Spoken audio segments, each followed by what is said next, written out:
1620년 9월 16일 102명을 태운 메이플라워 호가 영국 플리머스 항구를 떠났습니다.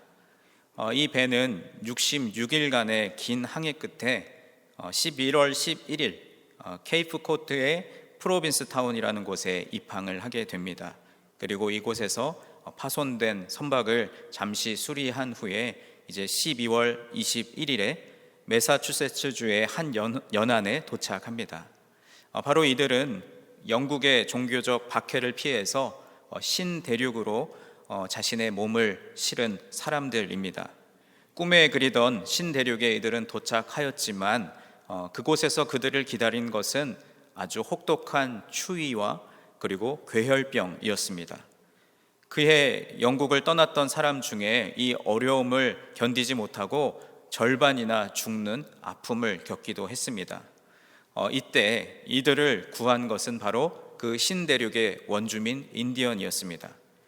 그들은 백인 이민자들에게 먹을 것을 주고 또 옥수수를 재배하는 방법을 가르쳐주고 그리고 그들과 평화 협정도 체결했습니다. 그런데 안타깝게도 이 평화는 그리 오래가지 못했습니다. 이민자들이 하나님의 은혜를 잊게 되면서 그들 안에 탐욕이 발동하게 되었고 그 후에 백인과 또 인디언 사이의 그 처절한 분쟁은 미국 역사의 큰 오점이 되었습니다.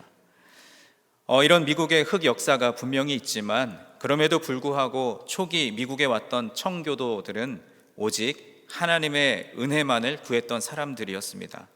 신앙의 자유를 찾아 자신의 몸을 배에 실었던 사람 중에 절반이 죽어나가고 또 먹을 것이 없는 고통이 그들에게 밀려왔지만 그들은 하나님의 은혜를 구하고 그리고 꿈을 가지고 도전했습니다.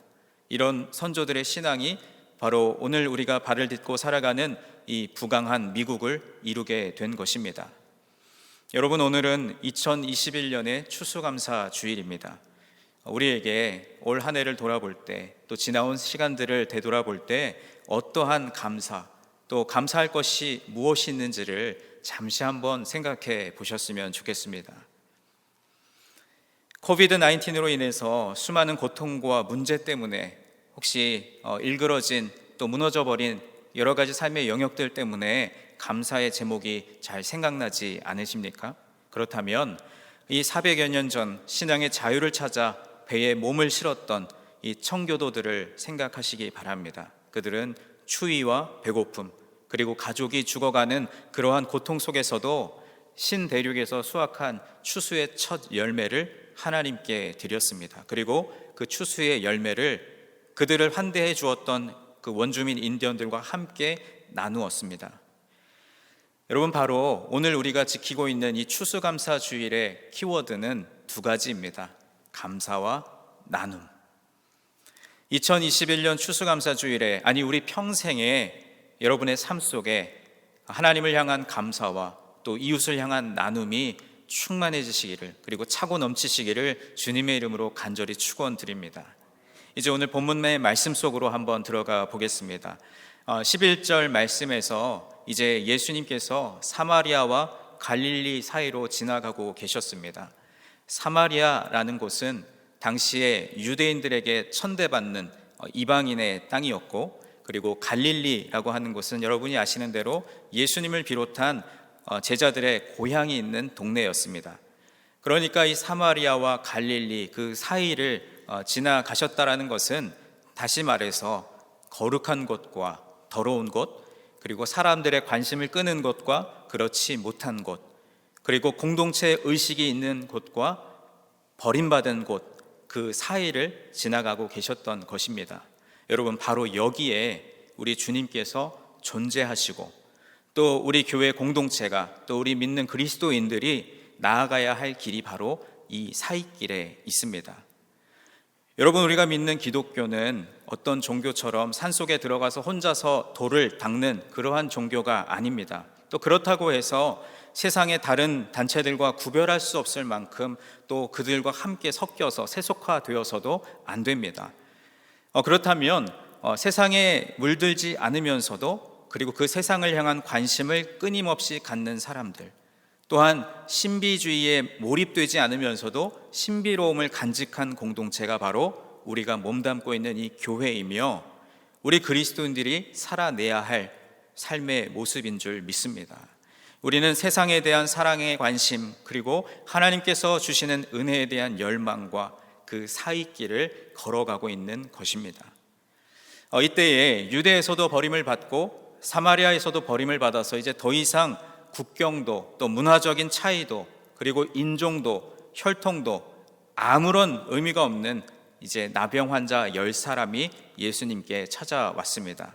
오늘 본문 12절 말씀을 보시면 한 마을에 들어가시니 나병 환자 10명이 예수를 만나 멀리 서서 이들이 이제 무턱대고 예수님께로 찾아온 것입니다. 그런데 여러분, 믿음이라는 것은 바로 이러한 것입니다. 물론 누구나 깊이 생각하고 치밀하게 계획하고 또 신중하게 행동하는 것이 필요하겠지만 때로는 우리의 신앙은 상식이나 관습을 넘어설 때도 있는 것입니다. 어쩌면 우리가 살아가는 동안 실수하거나 또 우리에게 괴로움이 있을 때 그것을 내 힘으로 해결해 보려고 애를 쓰는 것이 문제를 오히려 더 복잡하게 만들 수 있습니다. 애를 쓰면 쓸수록 더 힘들게 될 수도 있다라는 것이죠. 그럴 때 우리는 어떻게 하면 될까라고 생각하는 것이 아니라 주님이시라면 어떻게 하셨을까를 생각하는 그런 마음으로 우리의 걱정과 근심과 무거운 짐 그리고 그 모든 것을 가지고 그대로 주님 앞에 나아가시기 바랍니다. 그러면 우리 주님께서 그 모든 것들을 받아 주실 것입니다. 오늘 이 10명의 나병 환자가 예수님께 나아가서 나음을 입었던 이 이야기를 통해서 추수감사 주일에 우리에게 주신 은혜 그리고 감사 그리고 그 이후에 무언가에 대해서 생각해 보고자 합니다. 그래서 저는 오늘 설교의 제목을 은혜, 감사, 그리고 점점점 이렇게 정해 보았습니다. 여러분, 성경에는 나병에 걸린 사람들의 이야기가 곳곳에 등장하고 있습니다. 그 중에 대표적인 인물이 바로 우시야 임금입니다. 그는 하나님 앞에서 정직하게 살았으나 점점 자신의 힘이 강성해지자 마음이 교만해졌습니다. 제사장만이 들어갈 수 있는 그 하나님의 성소에 들어가서 향단에 분향하려는 것을 이제 제사장 아사랴가 만류하자 그에게 벌컥 화를 냈습니다. 그때 그는 나병을 얻었고 그 결과로 이제 성전과 그리고 권자에서 쫓겨나 죽는 날까지 격리 수용되었으며 죽은 뒤에도 왕의 묘실에 묻히지 못했습니다.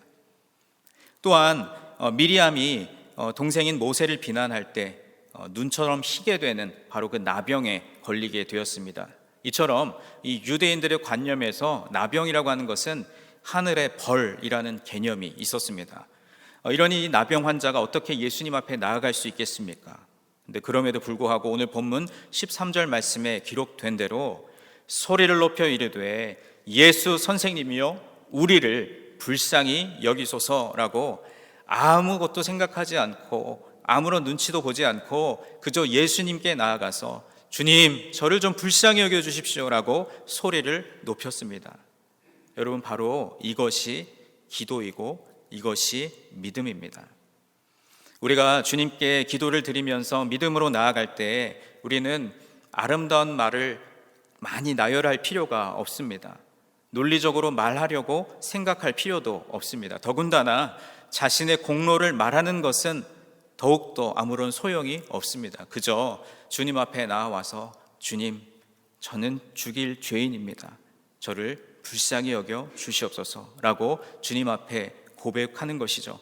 그때 주님께서 우리를 불쌍히 여기시면 어떤 아픔이든 또 어떤 질병이든 그리고 모든 고난과 슬픔도 모두 다 해결될 것입니다. 여기에서 이 불쌍히 여겨달라는 말은 저는 비록 은혜를 받을 만한 자격이 없지만 그 자격을 가진 사람이 될 수 있도록 저를 좀 거기에 끼워 넣어 주십시오라고 부탁하는 것입니다. 여러분, 은혜라는 것은 받을 자격도 그리고 그것을 갚을 능력도 없는 이에게 조건 없이 사랑으로 거저 주시는 것이 바로 은혜인 줄 믿습니다. 우리가 이번 그 양육 클래스를 진행하면서 세 가지 클래스 중에 제가 담당했던 이제 슬기로운 전도 생활이라는 이름으로 전도 훈련을 했는데, 거기에서 복음을 전할 때 이 은혜에 대해서 소개할 때 하는 표현이 있습니다. 은혜는 값없이 주시는 하나님의 선물입니다. 또 이 은혜는 돈이나 공로나 자격으로 얻는 것이 아닙니다. 아멘. 여러분 믿으십니까? 여러분 주님의 은혜를 받으셨습니까? 이 은혜는 내가 어떤 자격이 있어서 내게 주어진 것이 아니라 하나님께서 자격 없는 우리에게, 이것을 받을 자격도 없고 갚을 능력도 없는 우리에게 조건 없이 그저 사랑하셔서 주신 것이 바로 은혜인 줄 믿습니다. 예수님께서는 이 무리들을 불쌍히 보셨습니다. 이 나병 환자 10사람은 아무 공로 없이 은혜로 나음을 입게 되었습니다. 여러분, 우리가 구원받은 것도 우리가 스스로 어떤 자격이 있어서, 또 어떤 공로가 있어서, 또 내가 지혜로워서 이것을 깨닫게 된 것이 아닙니다. 여러분에게 주신 직분도 사명도 이것을 우리가 받을 만한 자격이 있기 때문에 주어진 것이 아닙니다. 오직 은혜로 구원받았고 은혜로 직분과 사명을 주신 줄 믿습니다. 10명의 나병 환자는 예수님께 무언가를 요구할 아무런 자격도 없었지만 그저 불쌍히 여겨주실 주님을 믿고 은혜를 구했던 것입니다. 그러면서 이어지는 14절 말씀을 보시면, 보시고 이르시되 가서 제사장들에게 너희 몸을 보이라 하셨더니 그들이 가다가 깨끗함을 받은지라. 예수님께서는 그들을 보시고 치유에 대한 어떠한 언급도 또 특별한 행동이나 접촉도 없이 그저 제사장들에게 가서 너희 몸을 보여라 라고 명령하셨습니다. 여러분이 나병이라고 하는 질병은 육체적인 질병뿐만 아니라 종교적으로도 이들은 부정한 존재로 이해되었기 때문에 이 나병을 치료받고 완전히 낫게 된다는 최종 결정은 제사장에게 가서 보여주고 그것에 대한 최종 승인을 받는 과정이 필요했습니다. 그러므로 아무런 조치 없이 그냥 지금 있는 모습 그대로 그저 제사장에게 가라고 말씀하신 주님의 명령에 순종하는 것은 이 10명의 나병 환자들에게는 아주 특별한 믿음, 굉장한 믿음을 필요로 했을 것입니다. 아니, 내가 아직도 나병에 걸려 있는데 주님, 제사장에게 가면 나는 여전히 나병 환자인데 어떻게 하란 말인가? 라는 의구심이 이들에게 있었을 텐데, 그러나 그것을 표현하지 않고 믿음으로 행동에 옮겼습니다. 은혜로 받는 것에 무슨 말이 필요하겠습니까? 그렇게 길을 가던 도중에 서로를 마주보면서 서로 자신들이 온전하게 치료되었다는 것을 발견하게 되었습니다. 말씀을 믿고 순종하는 마음으로 행동에 옮겼더니 치료의 은혜를 받게 된 것입니다. 그러니까 주님께서 말씀하시면 내 생각과 다를지라도 순종하며 나아가는 것입니다. 반대로 주님의 뜻이 아니라면 내가 가고 싶은 길도 멈추어 서는 것이 바로 믿음입니다. 스스로 판단하고 계산하는 것은 은혜 받을 만한 믿음이 아닙니다. 주님께서는 오직 순종하는 이에게 은혜를 주십니다. 여러분, 저를 따라서 한번 고백해 보시겠습니까? 말씀을 듣고 믿음으로 순종하고 행동으로 옮기는 이에게 은혜를 주십니다. 아멘이십니까? 여러분의 삶에 또 추수감사주의를 보내는 오늘의 이 시간에 말씀을 들으시고 믿음으로 순종하시며 행동으로 옮기는 여러분에게 우리 하나님께서 더욱더 귀한 은혜를 부어주실 줄로 믿습니다. 오늘 말씀에서 우리가 생각해 봐야 할 두 번째는 바로 감사입니다. 10명의 나병 환자들은 모두 제사장을 찾아가다가 이제 그 죽음과 같은 고통, 그리고 사회로부터 격리되었던 소외된 상태의 질병에서 온전히 치료를 받았습니다. 이제 그렇다면 이들이 다음으로 해야 할 행동은 당연히 제사장을 향해 발걸음을 재촉하는 것입니다. 그동안 걸어가고 있었다면 이제 뛰어가야 합니다. 이제 제사장에게 최종 확인을 받은 다음에 이제 너는 나병이 나았다라는 최종 승인을 받은 이후에는 그동안 그토록 보고 싶고 그리웠던 부모와 형제가 있는 고향으로 돌아가야 하죠. 그동안 보고 싶은 사람이 얼마나 많았겠습니까? 또 가고 싶은 곳, 하고 싶은 일이 얼마나 많았겠습니까? 그런데 오늘 본문 15절 말씀을 보시면 그 중에 한 사람이 자기가 낳은 것을 보고 큰 소리로 하나님께 영광을 돌리며 돌아와 라고 기록되어 있습니다. 그러니까 지금 이 한 사람은 제사장에게 가서 최종 승인을 받지도 않은 채 자기가 낳은 그것으로 인하여 기뻐하면서 다시 예수님께로 돌아온 것입니다.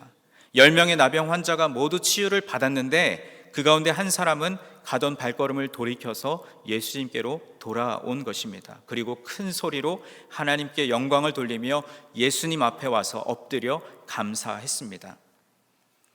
여러분, 오늘 우리가 추수감사 주일에 감사합니다, 감사합니다, 감사라는 표현을 참 많이 사용하는데, 여러분, 감사가 과연 무엇일까요?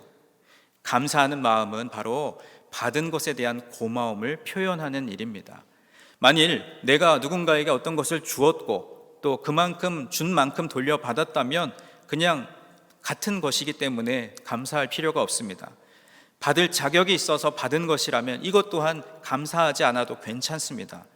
그런데 다시 예수님께도 돌아온 이 한 사람은 스스로 자신의 치유를 위해서 아무것도 한 일이 없고 그런 엄청난 은혜를 받을 자격도 없음을 알고 있었기 때문에 주님께 너무나 감사했던 것입니다. 그래서 이런 크나큰 은혜를 베풀어 주신 하나님께 영광을 돌리며 다시 예수님께로 돌아와 감사의 고백을 드린 것입니다.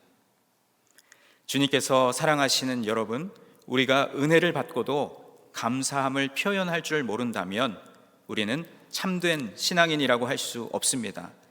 은혜 받은 사람이 하나님 앞에 감사의 고백을 하는 것은 하나님께서 내 인생의 주인이시며 나는 주님의 종입니다 라는 신앙의 표현입니다. 내가 받은 것은 당연한 것이 아니며 받을 자격이 없지만 은혜로 주셨기 때문에 받았다라고 하는 겸손한 고백이지요. 만일 감사할 줄 모른다면 그 사람은 자기 인생에서 스스로 자기 인생의 주인이 되려고 하는 것입니다.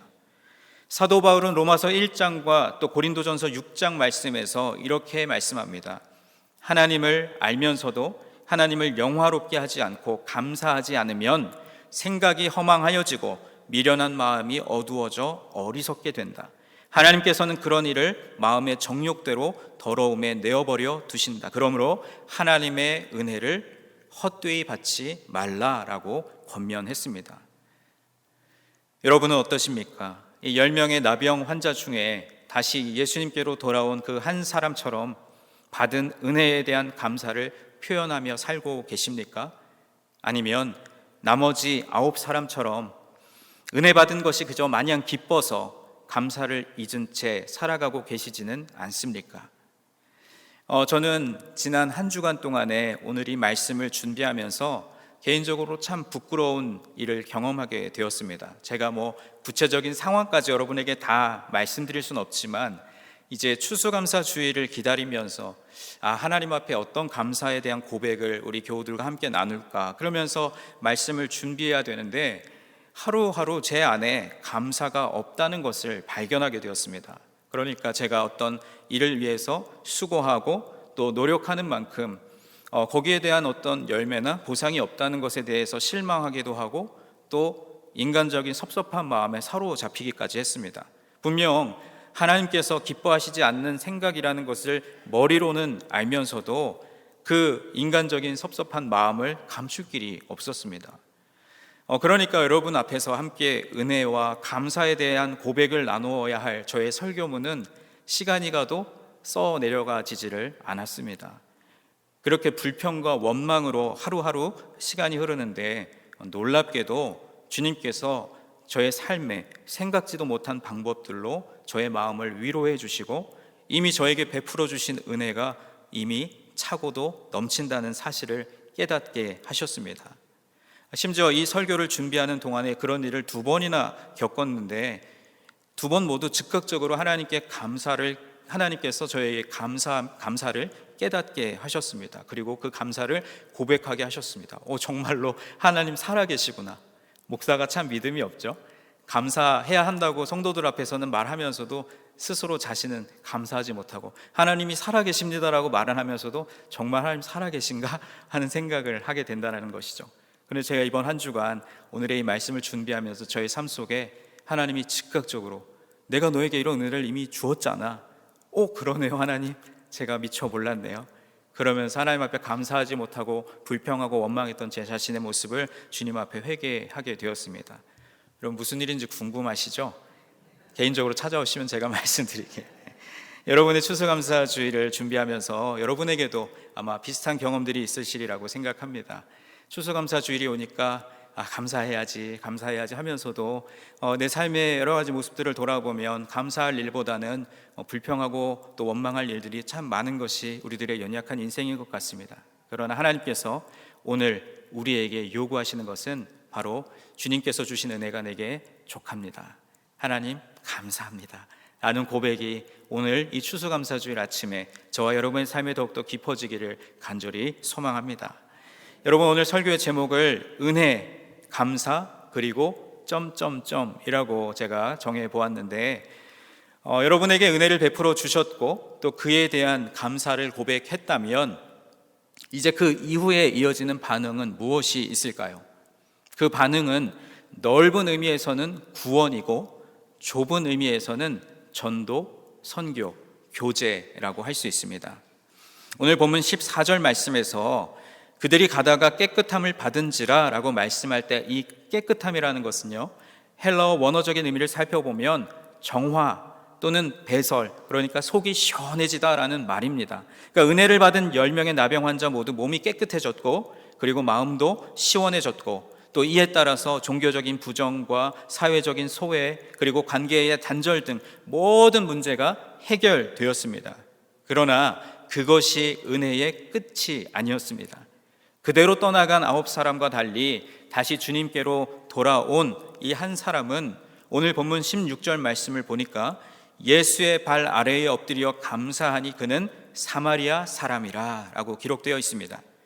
그러니까 여러분, 제가 오늘 설교 서두에 말씀드렸던 유대인들에게서 천대받는 이방인의 땅, 그리고 더러운 곳, 또 사람들의 관심을 끌지 못하는 곳, 그리고 버림받은 지역의 사람이었습니다. 그런 그에게 예수님은 오늘 본문 17절부터 19절까지의 말씀에서 이렇게 말씀하십니다. 10사람이 다 깨끗함을 받지 아니하였느냐? 그 9은 어디 있느냐? 이 이방인 외에는 하나님께 영광을 돌리러 돌아온 자가 없느냐 하시고 그에게 이르시되, 다 함께 읽을까요? 일어나 가라, 내 믿음이 너를 구원하였느니라 하시더라. 아멘. 그러니까 여러분, 이 병 나음을 허락하신 은혜에 감사를 고백하기 위해서 다시 예수님 앞에 돌아온 이방인, 이 사마리아 사람에게는 너의 믿음이 너를 구원하였느니라 라는 더 큰 은총의 선물이 있었습니다. 이처럼 불쌍히 여겨주시는, 그래서 베풀어 주시는 그 하나님의 은혜는 단순히 인간이 희망하는 어떤 욕구에 대한 만족이나 불만족을 해소해 주시는 것에 머물지 않습니다. 그가 스스로 알지 못하고 깨닫지 못한 엄청난 천국의 비밀, 그리고 구원의 비밀이 바로 거기에 있는 것입니다. 여러분, 성경적인 신앙은 말의 고백이나 소원을 비는 것에 그치지 않습니다. 그러니까 여러분, 우리가 믿음으로 고백한다고 할 때, 믿음으로 구한다고 할 때 많은 사람들이 해가 넘어가거나 어떤 특정한 건물이나 물체 앞에서 이렇게 간절히 빌면서 구하는 것과 외형적인 모습은 다르지 않을 수 있습니다. 그러나 우리의 신앙은 구하고 깨닫고 경험하고 감사하는 데까지 이르기를 가르치고 있습니다. 그러니까 내가 구했던 일이 해결되고 내가 바라던 일이 이루어지면 언제 그랬냐는 듯이 싹 돌아서는 것이 아니라 하나님 감사합니다. 제게 주신 이 은혜, 응답 주신 것도 감사, 거절하신 것도 감사합니다. 그렇게 고백하기를 우리에게 요청하고 있습니다. 여러분, 기독교의 복음이 어떤 심리학적인 정신치료나 또는 사회적인 계몽운동과 구별된다는 것은 믿음으로 말미암아 온전한 구원에 이르게 되기 때문입니다. 제 길로 갔던 9사람이 육체적인 치유에만 만족할 때에 이 다시 예수님께로 돌아온 한 사람은 내면의 치유를 얻었고, 그들이 사회적인 관계 회복에 만족할 때에 돌아왔던 이 한 사람은 바로 하나님과의 끊어졌던 영적인 관계가 회복되는 놀라운 은혜를 누리게 되었습니다. 주님께서 사랑하시는 여러분, 바로 그리스도이신 예수님께서는 우리 몸과 마음의 질병을 고치시고 영혼의 죄를 사하심으로써 우리에게 온전한 구원을 주십니다. 세상의 모든 이들이 하나님의 은혜를 받고 살지만 그것이 은혜인 줄 모르고 살아갑니다. 구원을 얻고자 하는 이가 많아도 구원을 얻는 이는 정작 많지 않습니다. 그래서 예수님께서는 하나님의 나라를 혼인잔치로 비유하시면서 그 혼인잔치에 청함을 받은 사람은 많지만 택함을 받은 사람은 적다라고 말씀하셨습니다.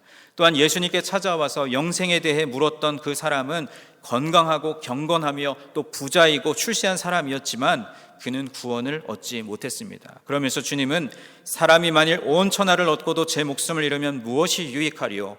사람이 무엇을 주고 제 목숨과 바꾸겠느냐라고 제자들에게 물으셨습니다. 여러분, 오늘 본문에 나온 이 한 사람, 돌아온 한 사람은 믿음으로 구원을 받았습니다. 여러분, 믿음이라는 말은 맡긴다라는 뜻입니다. 정직한 마음으로 상대방을 신뢰하며 충성하는 태도이죠. 이 10사람 가운데 단 한 사람만이 은혜로 얻은 새 삶은 저의 것이 아니라 바로 주님의 것입니다. 이제는 제 인생을 주님께 온전히 맡깁니다 라는 고백으로 주님께 돌아왔습니다. 그렇게 함으로써 온전한 구원을 받게 되었죠. 그러니까 여러분, 온전한 믿음이라는 것은 감사에 이르는 믿음이고, 그리고 이 믿음이 감사하는 이에게 온전한 구원을 베풀어 주시는 줄 믿습니다. 그리고 이 구원은 우리 안에만 머무는 것이 아니라 아직 이 구원의 은총을 누리지 못한 이들에게 흘러가고 전해져야 하는 것입니다. 그것을 우리는 전도 그리고 선교라고 표현합니다. 감사하게도 우리 교회는 받은 은혜를 감사로 고백하면서 또 그 은혜가 필요한 이들에게 흘려보내는 일을 참 잘하는 교회입니다. 올해도 여전히 팬데믹으로 어려운 상황이지만 이웃을 구제하고 선교하는 일을 위해서 예물을 드리고 또 동역하시는 선교사님들과 그 선교지를 위해서 그 기도 제목을 붙들고 함께 중보하고, 실제로 또 선교 현장을 방문해서 노력봉사와 함께 그들의 필요를 돕고 또 격려하는 사역들을 지속적으로 감당해 왔습니다. 우리 또 다음 주 금요일에도 우리 선교부에서 5년 전에 우리 교회가 기도하고 또 백불의 행복을 통해서 도왔던 멕시코 산텔모 좋으신 하나님 교회에 이제 5번째 생일을 축하하러 다녀오신다고 합니다. 그리고 제가 이따가 예배 후에 교회 소식을 나눌 때도 말씀드리겠지만, 다음 주일에는 원바디 선교회에서 성경 보급 사역에 힘쓰시는 남궁태석 선교사님께서 주일에 말씀을 전해주시고, 또 우리 교회 공동체가 다시금 선교에 마음을 모으기를 소망하면서 또 2022년 우리가 선교지를 섬겨야 할 선교 현황판, 여러분 나가실 때 로비 좌측에 보시면 벽면에 붙어 있던 선교 현황판을 다시 저희가 리뉴얼 했는데 다음 주에 또 게시하면서 또 그곳을 바라보며 기도하려고 합니다. 그리고 또 형편이 허락되시는 대로 이제 2020년에 내가 이 주님께서 내게 주신 은혜에 감사로 고백하며 이것을 어떻게 흘려보내야 할지를 기도하시면서 또 선교 작정 헌금도 함께 작정하는 시간도 가지려고 합니다.